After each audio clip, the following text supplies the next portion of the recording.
Assalamualaikum warahmatullahi wabarakatuh. Terima kasih atas kesempatannya. Perkenalkan, nama saya Anissa Nursada dengan NIM 2017-210564. Di sini saya akan menjelaskan tentang pengertian laporan bisnis.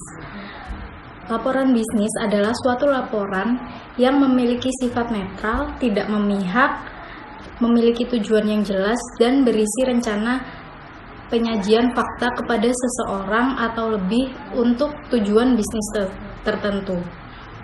Bagi suatu perusahaan, pada umumnya penulisan laporan bisnis digunakan untuk memenuhi keperluan, yaitu untuk mementoring dan mengendalikan operasional perusahaan, misalnya laporan operasional dan laporan kegiatan personal. Lalu yang kedua, untuk membantu mengimplementasikan kebijakan-kebijakan dan prosedur-prosedur yang telah ditetapkan perusahaan, misalnya kebijakan penempatan posisi kerja. Selanjutnya yaitu pengelolaan laporan bisnis. Laporan bisnis dapat digolongkan ke dalam berbagai cara menurut fungsi, objek, formalitas, keaslian, frekuensi, jenis atau penampilan pelaksanaan proyek dan pelaksanaan pertemuan. Berdasarkan fungsinya, terdapat laporan informasi atau information report, yaitu berfungsi untuk memberikan informasi dengan menyajikan fakta-fakta dan rangkuman tanpa melakukan analisis, menarik kesimpulan, atau memberi rekomendasi. Nama lain untuk information report adalah laporan perkembangan atau progress report, laporan sementara atau interim report, dan laporan triwulan. Laporan analytical atau biasa disebut analytical report menyajikan fakta-fakta, menganalisis dan menafsir, kemudian mengambil kesimpulan dan memberi rekomendasi atau recommendation report, usulan atau proposal, atau laporan justifikasi. Berdasarkan subjeknya, yaitu suatu laporan dapat dibedakan berdasarkan departemen tempat laporan tersebut diperoleh. Sebagai contoh, adanya laporan akuntansi, laporan periklanan, laporan pengumpulan kredit, laporan pembelanjaan, laporan asuransi, dan laporan pemasaran, lalu laporan ekonomi. Selanjutnya yaitu berdasarkan formalitasnya. Terdapat dua laporan, yaitu laporan formal dan informal. Nah, laporan formal atau biasa disebut dengan long reports pada umumnya ini berbentuk panjang lebih dari 10 halaman dan mencakup masalah-masalah kompleks. Namun pengertian panjang itu bervariasi tergantung pada situasi dan kondisi yang ada. Laporan formal mencakup 3 bagian penting, yaitu body text, prefatory part, dan supplement part. Untuk body text ini terdapat pendahuluan, isi, dan penutup. Lalu untuk prefatory part itu terdapat sampul, judul halaman, terus surat kewenangan, penerimaan, persetujuan, pengiriman, penghargaan, sinopsis, dan daftar isi dan daftar tabel. Lalu yang ketiga yaitu supplement part, yang terdapat adalah lampiran, daftar pustaka, catatan akhir, daftar istilah, dan indeks. Lalu laporan formal atau short reports biasanya hanya mencakup badan teks, namun sejumlah laporan informal mencakup judul halaman, pengiriman, catatan akhir, dan lampiran. Berdasarkan keahliannya, yaitu terdapat laporan otoritas adalah suatu laporan yang dibuat atas dasar permintaan atau kuasa dari komite atau orang lain. Lalu ada laporan sukarela, yaitu suatu laporan yang dibuat atas inisiatif sendiri. Selanjutnya ada laporan swasta, yaitu suatu laporan yang dibuat oleh perusahaan-perusahaan swasta. Lalu ada laporan publik, yaitu suatu laporan yang dibuat oleh lembaga-lembaga pemerintah termasuk sekolah-sekolah, rumah sakit, atau lembaga-lembaga lain yang dibiayai oleh negara. Lalu berdasarkan frekuensinya, ada laporan berkala, yaitu laporan yang dapat disusun secara harian, mingguan, bulanan, atau tahunan, termasuk dalam laporan berkala, antara lain bursa saham setiap jam, laporan penjualan setiap hari, laporan biaya setiap minggu, dan lain-lain. Untuk laporan khusus atau special report, laporan khusus ini ditulis ketika ada kebutuhan terhadap suatu informasi yang unik atau khusus, seperti munculnya krisis dalam perusahaan. Terima kasih, selanjutnya akan dilanjutkan oleh rekan saya. Terima kasih atas kesempatannya. Nama saya Marvina Talida Putri dengan NIM 2018-210498. Di sini saya akan melanjutkan jenis-jenis laporan bisnis. Saya akan menjelaskan berdasarkan frekuensinya. Untuk yang pertama yaitu ada laporan berkala atau periodic report. Laporan dapat disusun secara harian, mingguan, bulanan, semesteran, atau tahunan. Termasuk dalam laporan berkala antara lain laporan bursa saham setiap jam, laporan penjualan setiap hari, laporan biaya setiap minggu, laporan produksi setiap bulan, dan laporan komite setiap kuartal, dan laporan anggaran tahunan. Dan yang kedua yaitu ada laporan khusus atau special report. Laporan ini ditulis ketika ada kebutuhan terhadap suatu informasi yang unik atau khusus, seperti munculnya krisis dalam perusahaan. Dan selanjutnya yaitu berdasarkan jenisnya. Yang pertama ada laporan memorandum atau periodic report. Laporan ini menggunakan format memo, yaitu mencantumkan kepada dari subjek dan tanggal. Dan yang kedua yaitu ada laporan surat. Laporan surat ini laporan yang menggunakan format surat dengan kepala surat yang di dalam berisi alamat, salam pembuka, penutup, tanda tangan, dan referensi. Dan yang ketiga yaitu laporan dalam bentuk cetakan. Laporan ini memiliki judul yang sudah tercetak, instruksi, dan baris-baris kosong. Dan yang kelima yaitu laporan formal. Nah, laporan formal ini biasanya lebih panjang daripada laporan informal. Laporan formal juga disebut sebagai laporan panjang atau long report. Dan selanjutnya yaitu berdasarkan kegiatan proyek. Dalam melakukan suatu proyek terdapat 3 jenis laporan. Yang pertama yaitu ada pendahuluan, mencakup persiapan suatu proyek, hasil yang diharapkan, dan cara melakukan pelatihan pegawai. Dan yang kedua yaitu laporan perkembangan, mengenai perkembangan pelaksanaan proyek secara berkala. Dan ada laporan akhir mengenai akhir dari suatu pelaksanaan suatu proyek. Dan selanjutnya yaitu berdasarkan pelaksanaan pertemuan, yaitu ada agenda, suatu dokumen yang ditulis sebelum pertemuan berlangsung, mencakup jadwal pelaksanaan dan topik yang akan dibahas dalam pertemuan. Dan ada selanjutnya resolusi. Resolusi yaitu laporan singkat yang secara formal berisi pengumuman hasil konsensus suatu pertemuan.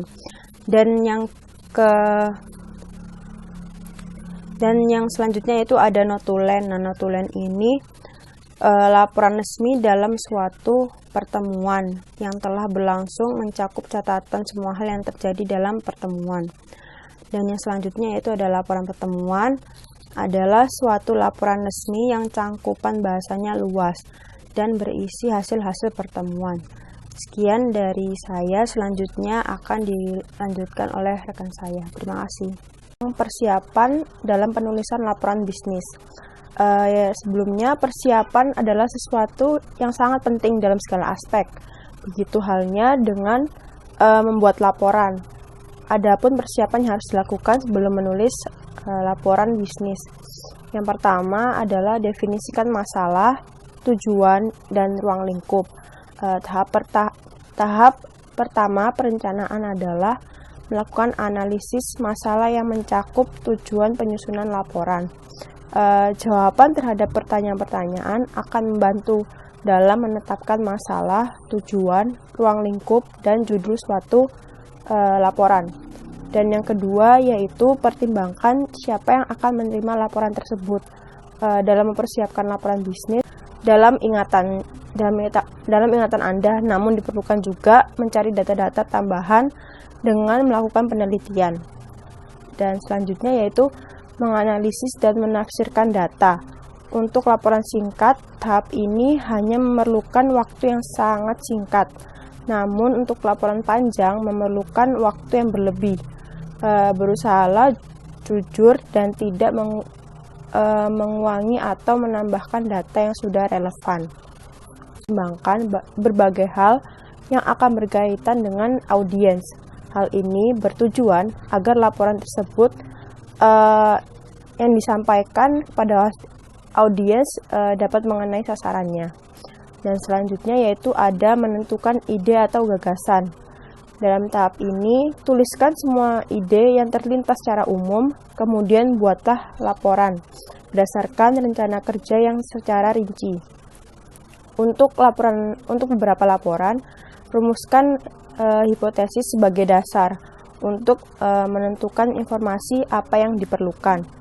Dan yang keempat yaitu mengumpulkan bahan yang diperlukan. Pada tahap ini mengumpulkan fakta-fakta yang diperlukan dari sumber-sumber yang terpercaya. Untuk beberapa laporan mungkin mempunyai. Dan yang terakhir yaitu mengorganisasi data dan mempersiapkan kerangka akhir. Setelah menganalisis dan menafsirkan data-data secara berhati-hati, Anda dapat mengorganisasi hasil temuan dan membuat kerangka akhir. Tetapi sebelum menyiapkan kerangka, Anda perlu tahu tubuh laporan dan mempertimbangkan berbagai metode pengorganisasian dan kerangkanya. Sekian dari saya. Selanjutnya akan dilanjutkan oleh rekan saya. Terima kasih. Terima kasih atas kesempatannya. Perkenalkan, nama saya Maulida Makfira, NIM 597. Di sini saya akan menjelaskan bagian pokok laporan bisnis. Ada beberapa. Yang pertama pendahuluan, yang kedua teks, yang ketiga penutupan, dan ada meliputi yang pertama ada rangkuman, kedua kesimpulan, ketiga rekomendasi, keempat rencana tindakan, kelima proposisi. Yang pertama pendahuluan, yaitu dalam bagian pendahuluan 11 hal yang perlu dipertimbangkan antara lain. Yang pertama adalah pemberi kuasa adalah orang yang meminta laporan. Kedua, layout atau rencana prestasi menceritakan pada pembaca apa saja yang akan dibahas dalam laporan bisnis. Yang ketiga, masalah biasanya didefinisikan pada awal-awal bab pendahuluan sebelum maksud atau tujuan laporan bisnis dinyatakan. Yang keempat, maksud penulisan laporan bisnis harus tampak dalam bagian pendahuluan. Elemen tersebut merupakan hal yang dapat sangat penting dalam suatu laporan bisnis. Istilah yang serupa antara lain tujuan, misi, strategi, atau sasaran. Yang kelima ada ruang lingkup berkaitan dengan cukup luas, cangkupan atau batas suatu pokok bahasa untuk sebuah laporan bisnis. Yang keenam, metodologi mengacu pada metode pengumpulan informasi dapat memperoleh data dengan membaca bahan-bahan di perpustakaan atau melakukan wawan, survei, atau eksperimen. Yang ketujuh, sumber-sumber primer atau sekunder meliputi antara lain publikasi, majalah, jurnal, surat kabar, catatan perusahaan, catatan memo, dan sebagainya. Jika Anda menulis laporan tentang pengalaman bisnis Anda sendiri, pendataan yang Anda tulis dalam suatu bisnis merupakan sumber. Yang ke-8, latar belakang dari situasi yang sedang diteliti. Kadang kita dimaksudkan jika pembaca perlu latar belakang informasi untuk memperoleh gambaran menyeluruh dan pemahaman yang jelas terhadap suatu pokok bahasan. Yang ke-9, definisi istilah perlu dicantumkan jika Anda menggunakan istilah yang memiliki beberapa tafsiran. Anda harus menjelaskan kepada pembaca definisi yang Anda dimaksudkan.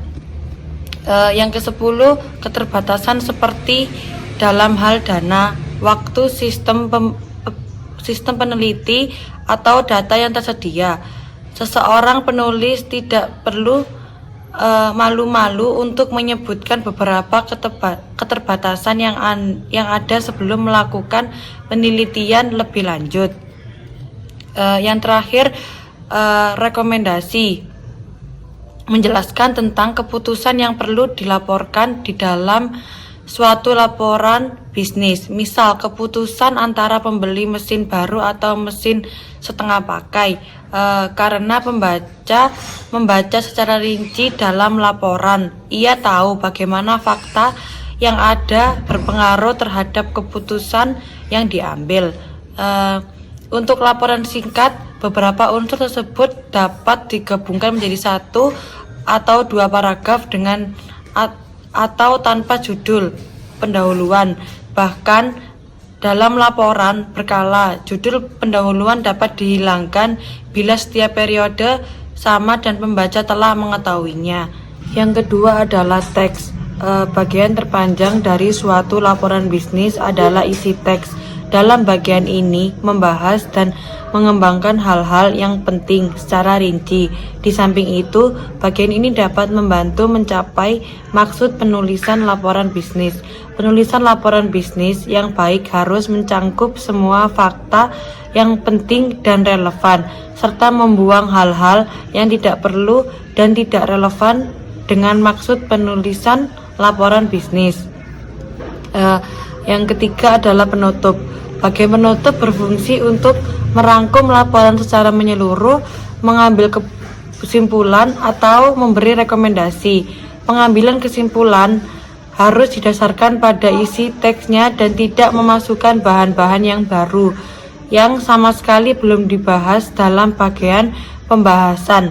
Pada bagian penutup, laporan informasi disebut rangkuman dan laporan analitikal disebut kesimpulan, rekomendasi atau kesimpulan dan rekomendasi. Bagian penutup sendiri diberi judul rencana, tindakan atau proposisi. Selanjutnya yaitu jelaskan tentang meliputi. Yang pertama adalah rangkuman. Rangkuman berisi ringkasan pembahasan secara menyeluruh. Kadangkala hanya berisi butir-butir yang penting, kekuatan dan kelemahan atau manfaat dan kerugian. Yang kedua adalah kesimpulan. Kesimpulan berisi evaluasi fakta-fakta yang dibahas tanpa memasukkan pendapat pribadi penulis. Yang ketiga adalah rekomendasi. Rekomendasi menyarankan suatu program tindakan yang didasarkan pada kesimpulan yang telah dibuat. Yang keempat, rencana tindakan. Rencana tindakan merupakan pernyataan terakhir yang mencangkup waktu pelaksana program anggaran yang diperlukan dan orang-orang yang bertanggung jawab terhadap program atau proyek yang akan dilaksanakan. Yang kelima, proposisi. Istilah proposisi belakangan ini digunakan dalam dunia akademis atau jurnal sebagai suatu pertanyaan yang tegas, yaitu tuntutan yang didasarkan pada suatu laporan atau artikel. Di sini saya akan menjelaskan tentang organisasi tubuh dalam laporan bisnis. Ada dua cara. Yang pertama, cara deduktif atau langsung, dan yang kedua, cara induktif atau tak langsung. Yang pertama, cara deduktif atau cara langsung berarti menyampaikan ide pokok dan rekomendasi terlebih dahulu. Setelah itu baru dijelaskan hal-hal yang rinci. Secara umum kita dapat menggunakan cara deduktif atau cara langsung jika pembaca kita memiliki ciri sebagai berikut. Yang pertama, eksekutif yang sibuk. 2. Lebih suka untuk menentukan suatu dengan segera. 3. Ingin mengetahui berita baik atau informasi netral. Yang keempat, ingin menganalisis data lebih baik dan hal ini akan menjadi lebih mudah. Yang kelima, kesimpulan dan rekomendasi dicantumkan pada awal laporan. Yang keenam, ingin mengetahui pandangan penulis laporan dengan segera. Yang terakhir, lebih menyukai laporan yang disusun dengan cara deduktif. Yang cara kedua, cara induktif atau cara tak langsung. Berarti kita menjelaskan fakta-fakta yang ada terlebih dahulu, baru kemudian kita memberikan ide pokok, kesimpulan, dan rekomendasi. Pada prinsipnya, kita menggunakan cara induktif jika pembaca kita mempunyai karakteristik sebagai berikut. Yang pertama, mengetahui penjelasan secara rinci terlebih dahulu untuk dapat memahami kesimpulan dan rekomendasinya. Kedua, ingin mengetahui kesimpulan yang kurang menyenangkan atau berita buruk. Yang ketiga, merasa kesimpulannya tidak bisa dan dapat menerimanya. Yang keempat, perlu membaca keseluruhan laporan, bukan hanya bagian akhir saja. Yang terakhir, lebih menyukai laporan yang disusun dengan cara induktif. Sekian, terima kasih. Terima kasih atas kesempatannya. Saya Seri Afiata dengan NIM 2018-210729. Di sini saya akan melanjutkan presentasi dari rekan saya mengenai cara menyusun teks laporan bisnis. Tugas yang cukup rumit dalam membuat laporan bisnis yaitu memutuskan cara terbaik untuk menyusun fakta-fakta yang tersedia yang sehingga membentuk bagian teks laporan bisnis. Yang pertama adalah membuat topik atau kriteria. Cara ini merupakan cara yang paling umum untuk membuat suatu laporan. Judul utama menggunakan kriteria standar seperti faktor-faktor, pemecahan masalah, manfaat, atau karakteristik. Menentukan kriteria merupakan hal yang paling penting. Yang keempat ada menjelaskan suatu proses. Jadi cara pengambilan ini itu hampir sama dengan menggunakan pendekatan kronologis, di mana di dalam metode ini itu menelusuri tahapan-tahapan seperti tahapan prosedur melakukan tabungan atau penarikan simpanan. Yang kelima ada penyusunan urutan tingkat pentingnya secara alfabet.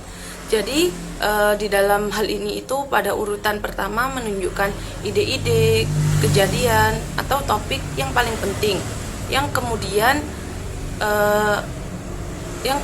dibahas menuju ke topik yang kurang penting, bahkan yang tidak penting. Yang keenam, menyusun urutan tingkat familiar. Jadi cara pengembangannya yang dilakukan yaitu dengan menyajikan hal-hal yang paling sederhana yang kemudian meningkatkan ke yang lebih kompleks. Hal ini itu disebabkan adanya kecenderungan akan lebih mudah memahami hal yang sudah diketahui sebelumnya daripada yang tidak diketahui sebelumnya. Selanjutnya akan dilanjutkan oleh rekan. Terima kasih atas kesempatannya. Perkenalkan, nama saya Fajar Kusuma, NIM 2018-210884. Di sini saya akan melanjutkan presentasi dari rekan saya, yaitu tentang menyusun urutan tingkat familiaritas. Dalam menyajikan hal-hal yang paling sederhana atau familiar, kemudian meningkat ke yang lebih kompleks atau yang kurang familiar. Hal ini disebabkan adanya kecenderungan bahwa akan lebih mudah memahami hal-hal yang sudah diketahui sebelumnya daripada yang tidak atau belum pernah diketahui. Selanjutnya ada menyusun sumber-sumber yang digunakan. Metode ini kurang diminati, kecuali jika yakin bahwa audien sangat tertarik terhadap sumber informasinya. Anda dapat menggunakan cara ini jika misalnya melaporkan seorang ahli yang berpidato di gedung pertemuan pada perusahaan Anda dan Anda diminta untuk hadir. Selanjutnya ada pemecahan masalah. Cara populer ini membahas masalah terlebih dahulu, diikuti dengan pemecahan masalahnya. Cara ini umum digunakan untuk mengorganisasi suatu presentasi yang bersifat persuasi. Metode kerangka. Jadi sebelum kita menulis sebuah laporan, sebaiknya kita membuat kerangka terlebih dahulu, karena kerangka membantu kita untuk melihat hubungan di antara topik, membandingkan proposisi dan judul, mengecek keterkaitan keseluruhan dalam suatu susunan yang logis, dan menghilangkan tumpang tindih. Selanjutnya yang pertama ada jenis-jenis judul. Dalam penulisan laporan, jenis-jenis judul dapat digolongkan ke dalam 4 judul. Yang pertama, judul topik, dan yang kedua, judul kalimat lengkap, dan yang ketiga, judul kalimat imperatif, dan yang terakhir, ada judul varian. Judul topik sendiri merupakan judul yang paling familiar atau umum. Kemudian judul itu terdiri atas kata tunggal dan beberapa kata frase singkat. Kemudian judul kalimat lengkap selalu mencangkup subjek dan predikat. Kemudian yang ketiga ada judul kalimat imperatif. Ini dimulai dengan suatu kata kerja dan tidak memiliki subjek. Kemudian yang terakhir ada judul varian. Judul varian ini biasanya dimulai dengan partisiple. Selanjutnya yang kedua ada format kerangka. Jadi kerangka singkat atau pendek yaitu hanya 3 atau 4 judul dan subjudul. Sedangkan untuk kerangka panjang dapat menggunakan salah satu dari ketiga cara yang tersedia. Bila menyusun judul dan subjudul, perlu diperhatikan 5 hal sebagai berikut ini. Yang pertama, tempat ide-ide yang paling penting pada tingkat tertinggi. Lalu pertimbangkan ranjang laporan, subjek dan pembaca. Yang kedua, sedapat mungkin cobalah untuk menjaga keseimbangan masing-masing bagian. Yang ketiga, jika Anda mempunyai suatu topik, paling tidak yang ketiga, jika Anda membagi suatu topik, paling tidak Anda mempunyai 2 subjudul. Yang keempat, gunakan pertimbangan dengan baik, jangan terlalu banyak dan jangan terlalu sedikit untuk subjudul. Kemudian yang terakhir, tidak pernah menggunakan judul laporan sebagai bagian judul. Yang ketiga ada paralelisme dalam judul. Jadi semua judul itu harus paralel, artinya mempunyai tingkat yang sama dalam setiap bagian kerangka. Ini berarti bahwa harus mempunyai bentuk gramatikal yang sama seperti semua merupakan kata benda, frase, atau kalimat. Jadi itulah ketiga metode dalam membuat sebuah kerangka. Ada jenis-jenis judul, format kerangka, dan yang terakhir ada paralelisme dalam judul. Sekian presentasi dari kelompok saya. Bila ada salah kata, saya mohon maaf yang sebesar-besarnya. Sekian dan terima kasih.